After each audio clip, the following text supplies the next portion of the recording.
about you, but summers to me, I love them, and there's just a part of it that I notice that I get so busy. There's so much activity that it just feels a little ungrounded to me. Does it feel like that to anybody else? There's this incredible energy because, of course, we love the warm weather. We love to go out and play in the warm weather. We like to be outside. All of those things happen.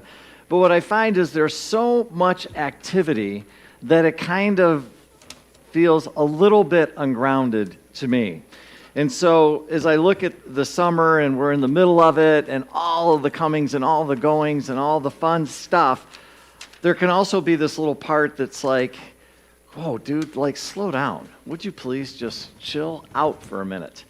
And so it was so fun yesterday as I was sitting there and preparing for the talk, and then it was like I had a little bit of time, so I go for a run, and then it was like, all right, dude, you just really need to slow down.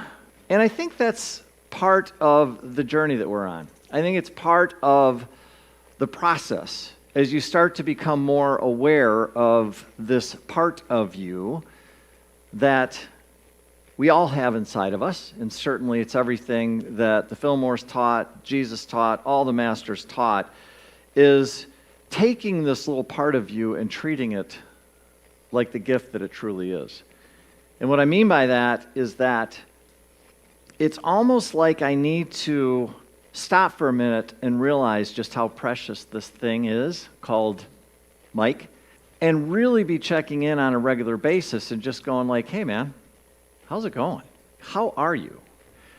And I was mentioned that I was at a retreat a couple of weekends ago, and I had this experience that was pretty profound.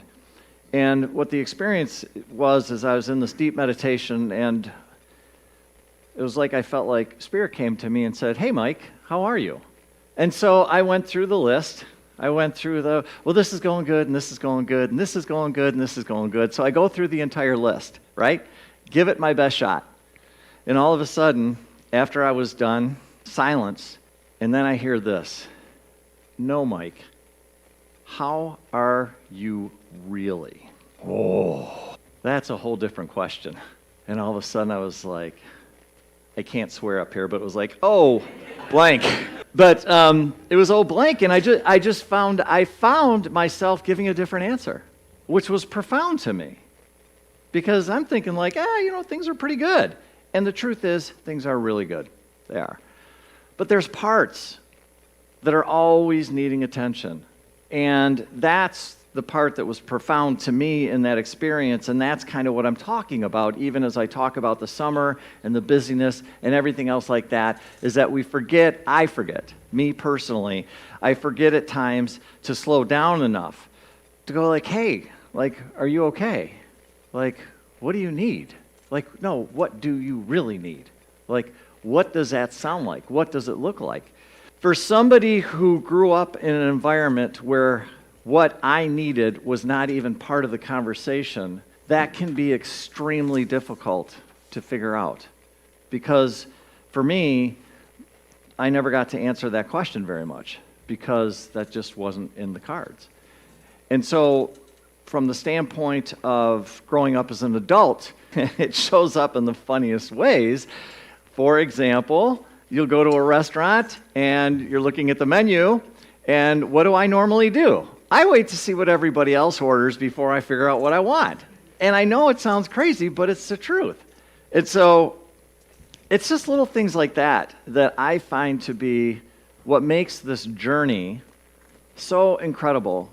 Because to me, as we all engage in this process of waking up, I always say that it's the journey of going deep, deep, deep inside of yourself and start to uncovering these layers and layers and layers and layers. I had somebody recently ask me, my God, Mike, you've been doing this for over 40 years. That's a long time. Don't you have it all figured out yet? And I chuckled. And the truth is, I feel like I'm just getting started. The truth is, I wake up every day and I'm like, what's here for me next? What's the next thing? There's never not a next thing. And if you ever get to the point to where you think there's nothing else, run. Seriously, run. And you know what? I'm going to back that up for a second because honestly, I was talking with Scott this morning, and there is a moment, there is a time when you are done, when this journey of life is at the end, and you are done. And that's okay too, because there's a season for everything, right? But anyways, I love going within. I love the exploration of self. I love trying to figure out what makes me tick. What do I need? What helps me as I go through this thing called life, especially when you hit the highs and the lows and everything in between. And to me, the answer is always there. It's always there. Just slow down, breathe, go within. What's going on? What's going on? What do you need? So, and yes, you can add all the other stuff. You can add all the spiritual tools. You can add all the toys. You can add all the whistles. And you can go do breath work. And you can meditate. And you can pray. And you can, all the things. Those are all really cool things, but I find it to be the most powerful is when I get out of my head and then I just start to slow down and I just go into my heart. And then I become very present. And it's all about the present moment. And that to me is one of the greatest gifts that Unity has taught me over the years.